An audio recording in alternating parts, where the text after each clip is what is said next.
Amy, thank you for your hard work with the funeral. Oh, Helen, yes, it was a beautiful service. I'm glad we were able to give George a proper send-off. You really did work hard all those years with the caregiving. I suppose so. Well, enough of the sad talk. Let's discuss what happens next. What happens next? Yes, there's something very important we need to address. What is it? I need you to leave this house. What? Why? What are you talking about? You spent 15 years here as a caregiver. My husband is gone now. That means you're used up. Used up? That's just the reality. You were only allowed to stay here because you had a job to do, the caregiving. I don't understand. I'm Mark's wife. That's not just a job. You were never more than a convenience. I want you to understand that clearly. A convenience? Helen, we've lived under the same roof for 15 years. I cooked, I cleaned, I sat with George through every bad night. That means nothing to you? It means your debt to this family is paid, nothing more. Leave? What does Mark say about this? He's completely on board, obviously. What? My son is moving on and remarrying a younger woman. A childless, plain wife like you can disappear now. Remarrying? That's right. He's been miserable in this marriage for years. The only reason he kept you around was to have someone to take care of his father. But that job is done, so go ahead and get out. This can't be happening. You're just throwing me away because I've served my purpose? That's exactly what I'm saying. I spent 15 years doing housework and caregiving for this family. Don't go patting yourself on the back for it. There were plenty of other women who could have done what you did. No job, no savings. A woman like that is only good for housework and caregiving anyway. That's a horrible thing to say. I'm stating facts. Hard to hear, isn't it? I gave up everything for this family. My career, my friends, my own plans for the future. All of it. Nobody asked you to be so dramatic about it. You chose to stay. I stayed because I thought this was my family. I thought that mattered. Then you were mistaken. Now stop making a scene. And by the way, this house was purchased by my husband. Now that he's gone, the right to inherit it belongs to me. Which means I am currently the legal owner of this house. And since I'm telling you to leave, you don't really have the right to refuse, do you? Well, technically that's true, but... Then go. I don't need you sitting here eyeing my husband's assets. Do I really have to leave?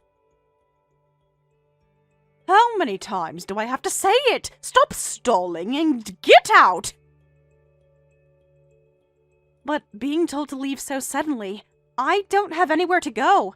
And moving takes time. I can't just... Then move as fast as you possibly can. And if I think you're dragging your feet, I'll throw you out myself. Consider yourself warned. Helen, can we please just talk about this calmly? I'm not asking to stay forever. I just need a little time. The time for talking is over. I've made my decision and Mark agrees. That's final. Is Mark even going to speak to me himself? Or are you handling everything for him, too? Mark has nothing to say to you. You two are done. Get used to it.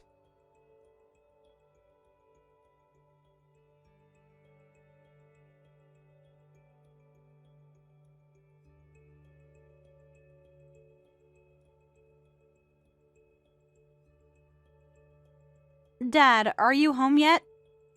Just on the train now, but never mind that. You must be exhausted after the funeral. And all those years of caregiving, too. That was so hard on you. You sacrificed so much of yourself for that family. I did work hard, but I never really thought of it as a sacrifice. When Mark and Helen started treating me coldly, George was the only one who stood by me. Because he was there, I felt like I actually belonged in that house. Taking care of him never felt like a burden. I know. George must be so grateful to you. I hope so. At the very least, those two certainly aren't. Those two? You mean Mark and his mom? Yes, Helen just told me to get out of the house. What? How is that possible? Now that the caregiving is done, I'm used up, apparently. And Mark is going to marry someone else. They treated you like you were disposable. Yes, really? What kind of people are they? That's unforgivable. Then just leave right now. Come home. Your mom and I will welcome you with open arms. I know, but I can't go just yet. Is something wrong? I have a few things I need to take care of, and I want to have one more conversation with those two. I'll give them one last chance. You don't owe them that, you know. Maybe, but we did share our lives for a long time. I should at least give them the opportunity to do the right thing. Well, if that's what you want to do, I won't stop you. Just know that your mother and I are on your side no matter what. Thank you, Dad. Amy, can I ask you something? Of course. All those years, did Mark ever treat you well? Was there a time when things were actually good between you two? In the very beginning, maybe. The first year or so. But once George got sick and we moved in to help, things changed quickly. Mark started pulling away. He'd come home late, give me the cold shoulder, and when I tried to talk to him, he'd just walk out of the room. And you stayed through all of that? I stayed for George. That sounds strange, I know, but he was kind to me in a way that Mark and Helen never were. He used to leave little notes by the kettle in the morning, thanking me for the previous day. Little things like that. He sounds like he was a good man. He really was. I'm going to miss him a lot. I'm proud of you, Amy. I want you to know that. Thanks, Dad. That helps more than you know.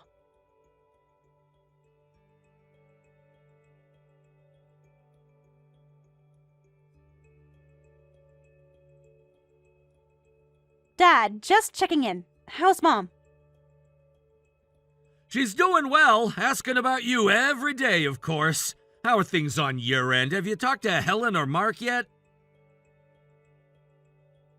Not since I moved most of my things to the spare room. I've been keeping my head down.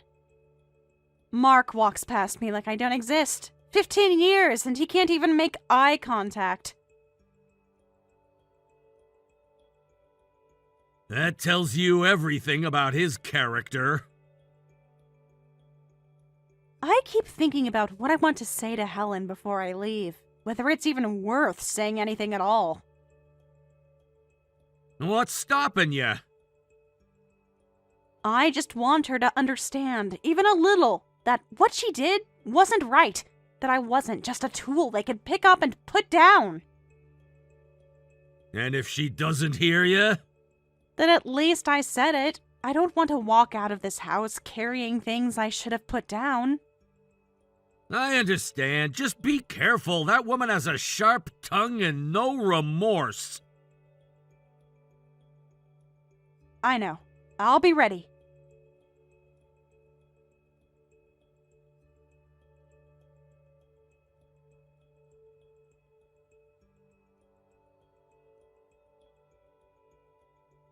Helen, would it be okay if I spoke with you for just a moment? What is it? How's the packing coming along? I'm making progress, of course, but there's still something I can't make sense of. I know that both you and Mark never really warmed up to me. Mark and I fought constantly after we got married, so maybe this outcome was inevitable. But you and I seemed to get along fine in the beginning, so why did things go sour between us? I can't recall a single argument we ever had. Well, of course things went sour. Mark had plenty to say about you. Apparently, you were sloppy with the housework, and at some point you refused to even try for children. Failing at every duty as a wife, it was only natural I'd end up disliking you. That's not true. None of that is true. I put everything into this household. And it was Mark who refused any intimacy, not me. I wanted children so badly. That's obviously a lie. My son would never lie to me. Helen, did you ever once notice me slacking off with the housework? Because no one ever pointed that out to me. That's because you put on a good show in front of me. But the moment my back was turned, you showed your true colors. We lived together for years. Do you really think you wouldn't have noticed? Please, actually look at who I am. Don't just let Mark's version of events be the whole story. Oh, I've heard enough. If Mark says it, then it's true. Why on earth would I trust some outsider over my own son? Stop saying ridiculous things and just get out of this house. I'm disappointed. I thought we had built at least some real trust between us. But no matter how many years pass, I'm still just an outsider to you. Of course you are. Helen, do you remember the winter 3 years ago? George had that bad bout of pneumonia. What about it? I slept on the chair in his room for 4 nights straight so I could monitor his breathing. I didn't want to miss anything. You didn't come once. Not to check on him, not to spell me for even a few hours. I was tired. I'm not young anymore. I'm not accusing you. I'm asking you to remember it, to see it clearly. Because the woman you've been describing, lazy, selfish, negligent, that is not who sat in that chair for 4 nights. Ugh. I suppose George really was the only one in my corner. That man was never very bright. Why he doted on someone like you, I'll never know. Was plain women his type? Helen, George is gone now. Please, don't speak badly of someone who has passed. He's dead, so I can say whatever I want. I married him because he had a good income, and then, out of nowhere, he had a stroke and became a care patient. Honestly, it was a nightmare. If it weren't for you, I would have dumped him somewhere and washed my hands of it. I'm so relieved that dead weight is finally gone. Helen, I don't care what you say about me, but I will not tolerate you speaking about George that way.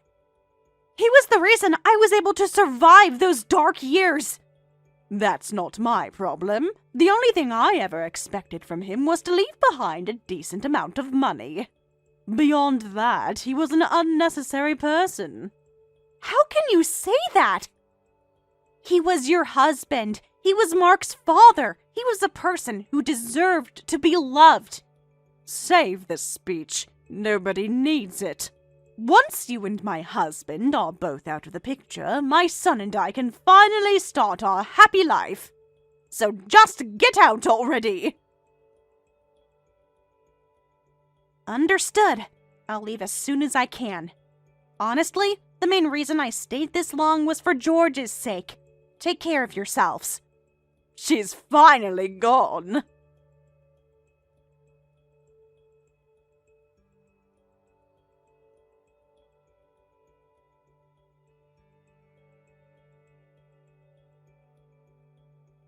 Before you go, you need to sign the divorce papers with Mark. My son is going to remarry, and he can't do that until you're off the paperwork. Can I possibly talk to Mark directly about this? We've been living under the same roof, and he hasn't said a single word to me. I can't get through to him.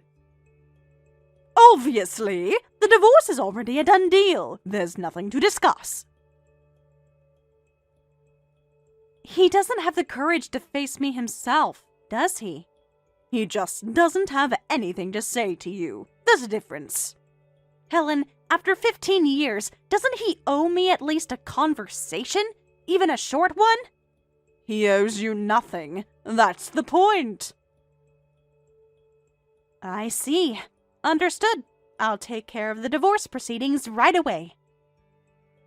Good grief, hurry it up! I'll handle it in the way I think is best. Please, be patient. Don't take too long. Mark's future is waiting. I understand. I won't hold things up.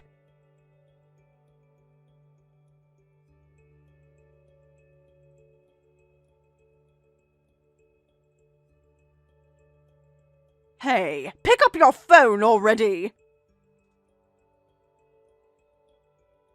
What's going on? You've called a dozen times and left a voicemail crying. What happened? It's about that will you sent over. We need to talk. Ah, you've seen it then? George gave it to me before he passed. Is that really something my husband actually wrote? It is. It's a notarized will, so it's fully legally binding. So it's true. The bulk of the estate goes to you? That's right. Most of George's estate has already been transferred to my account. What he left for you and Mark is the house. You've got to be kidding me! There's no way I'm accepting this! What did you do to make this happen? Did you seduce him? Seduce him? You've been calling me plain and ugly this whole time. Do you really think someone like me could pull that off? But this makes no sense! Does it? It seems perfectly reasonable to me. Why? He became a care patient, and his own family abandoned him. Wouldn't any person want their inheritance to go to the one who stood by them, not the family who turned their back? Well, but... Are you satisfied with that explanation? Then I think we're done here. Wait just a minute. I am not satisfied. You got his entire estate, the savings and the life insurance payout. You can't just keep it all for yourself. I devoted myself to that man too. Where? You dumped every aspect of his care on me and treated him like he was a burden the whole time. I never did that. Regardless, give me that money right now. What good does it do you?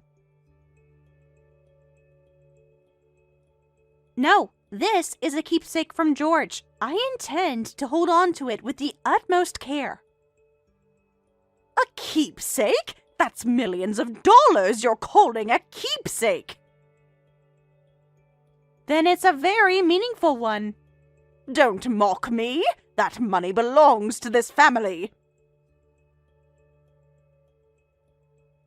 George decided who his family was. I think his decision speaks for itself. Don't you dare mock me. I'm telling your family about this. Why would you bring my family into this? I wonder what your father would think, knowing his daughter pulled something like this. He'd think it was completely fair. Then I'll tell him myself, directly. Please, don't say anything strange. I'll just tell him the truth.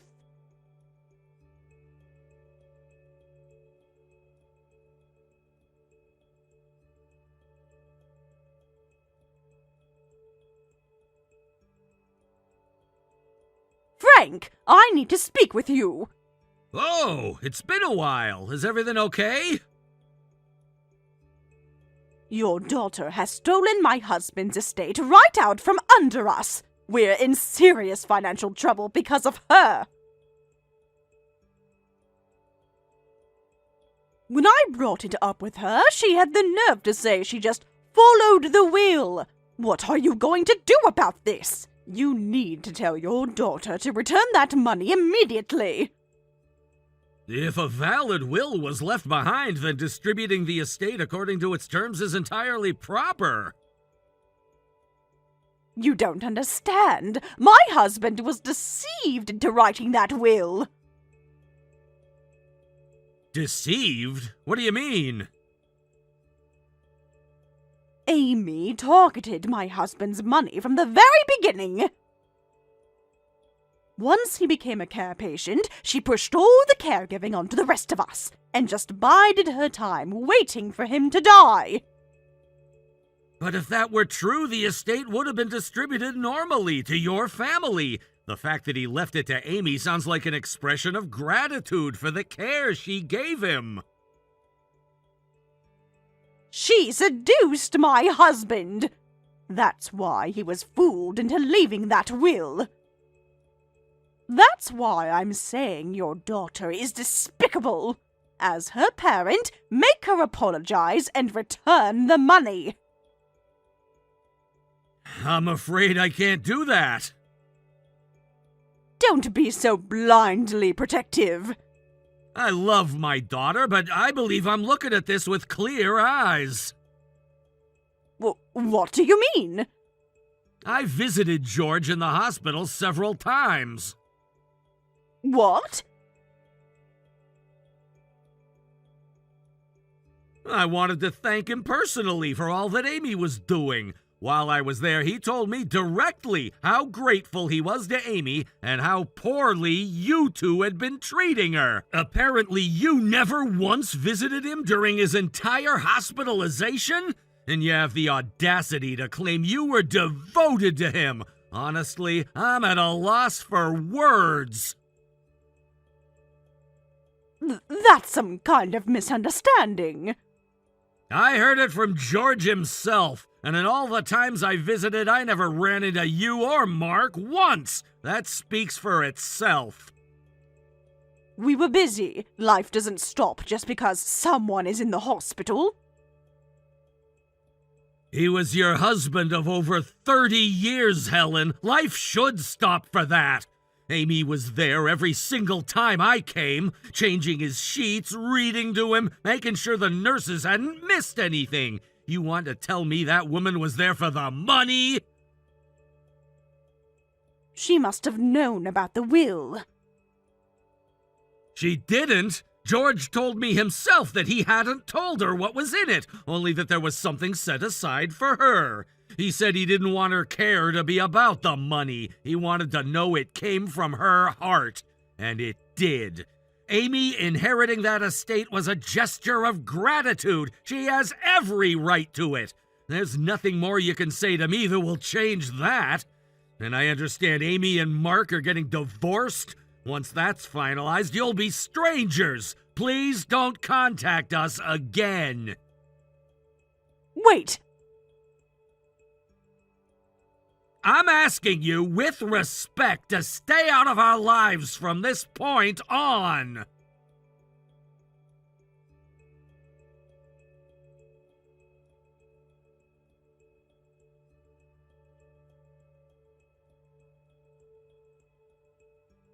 Damn it, your father just hung up on me! Of course he did. I haven't done anything wrong. And you did inherit the house, Helen. That property is worth quite a lot, you know. I was counting on a lot more cash than this. Then you should have actually cared for George when he needed you. You took him completely for granted. Don't lecture me! I bet you're feeling smug because you've got that inheritance and don't have to work a day in your life. Actually, no. Hmm? George gave me the envelope with the will about 6 months before he died. I never opened it. I kept it sealed and stored away. I didn't find out what was inside until the day he died. He made me promise to open it only then. So you're saying it was just luck? I wouldn't call it that. Losing George is still the deepest grief I'm carrying. But I did know that once he was gone, I would need to seriously rethink my relationship with the two of you. And yes, leaving was always something I had considered. Give me a break. You had no job. What were you going to do? Actually, I have been working. What? How? With caregiving and the housework? The caregiving industry is short-staffed, so there are plenty of part-time shifts available, even just 3 hours a day. There's actually quite a lot of that kind of work. And you were doing that? I was. The hourly pay is decent, and I've been steadily saving up. I always knew the day would come when I'd be on my own. So even without the inheritance? Right. For now, I have no plans to touch that money. I intend to keep it safe, as a keepsake from George. If you're not going to use it, then hand it over. Absolutely not. George left it to me precisely because he didn't want it in your hands. Out of respect for him, I will never, ever give it to you. That useless man didn't even leave proper money behind. A complete failure as a husband. And you two were a complete failure as his family. You neglected him for years. Shut up! I'm done talking to you. I never needed his money anyway. My son's income is plenty to live on. And with a freeloader like you out of the picture, we'll be just fine. I see. Well then, this really is goodbye. It is. Now disappear. I'll be sending over the divorce papers. You haven't sent them yet? God, you're slow. I'm sorry. I needed some time to speak with my attorney first. Attorney? What attorney? I needed to file for damages against Mark. Damages? Yes. Mark is remarrying, correct? Well, yes, but... That means he was involved with this woman while we were still married, doesn't it? I mean, I don't know the exact details. I do, actually. The moment you mentioned the remarriage, I hired a private investigator. Turns out, it's been going on for quite a long time. I feel foolish for not seeing it sooner. But damages? That's... I'll be pursuing it fully. You'll receive the divorce paperwork in the mail. Please sign and submit it. Hold on! If we have to pay damages on top of everything else right now, we won't be able to survive. Then sell the house. That should cover it. Are you serious? Don't you have any compassion? We shared our lives together for so many years. Couldn't you just show a little mercy? Mercy? This is coming from the woman who cut me loose the moment George's funeral ended. I know, but if we lose the house too, I don't know what we'll... That's not my problem. Figure it out yourselves. Every single day while I was caring for George, I was thinking about my future. Did you ever stop to think about yours? I never thought things would turn out like this. This is the consequence of your own choices. Please sit down with Mark and think seriously about your future together. Although, isn't this what you wanted? What are you talking about? You said it yourself. Once George and I were out of your lives, you and Mark could finally have your happy ending together. I mean, that was... Of course, the reality is that it's not just me and George who are gone. It's the money and the house too. But that's not such a big difference, is it? But please reconsider. Come back home. Never. Now I'm the one who gets to be free of you and finally build a happy life. Please, don't contact me again.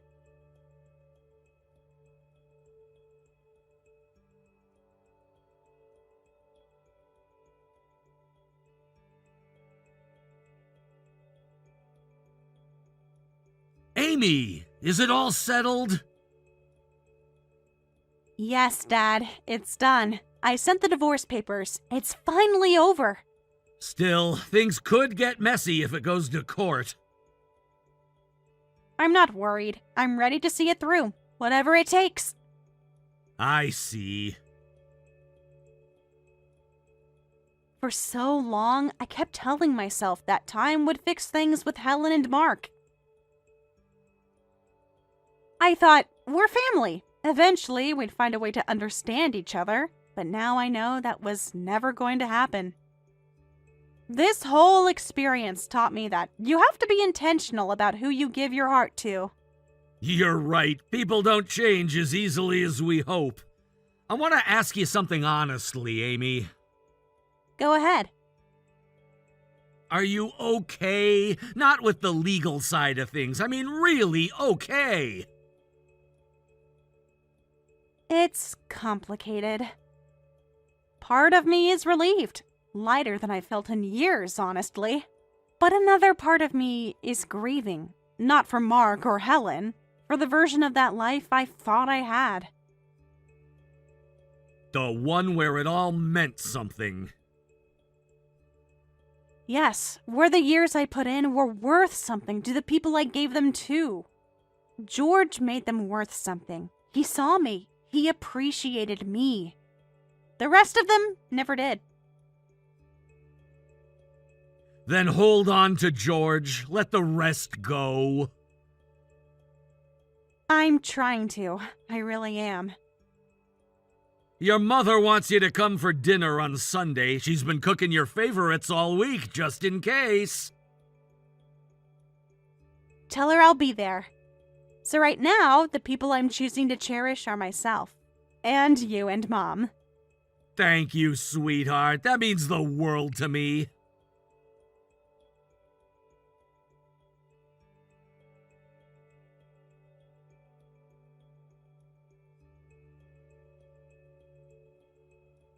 After everything, Amy's divorce from Mark was finalized, and she was awarded damages in full. At first, Mark tried to pay them out of his salary, but supporting two households proved too much. In the end, he and Helen were forced to sell the house and put the proceeds toward what was owed. Needless to say, the remarriage fell apart entirely. With everything stripped away, Mark and Helen moved into a small apartment. Helen took a part-time job to help make ends meet, but the financial strain wore on them both, and the stress found its target in each other. The two who had once been so close now argued every single day. Amy, meanwhile, moved into a new apartment and started her life fresh. She transitioned into professional caregiving full-time, and the skills she had developed caring for George made her an invaluable presence at work. Deeply respected by her colleagues, she and her parents talked often about living together one day, and she set aside a little money toward that dream every month. Somewhere up above, she liked to think George was watching and smiling.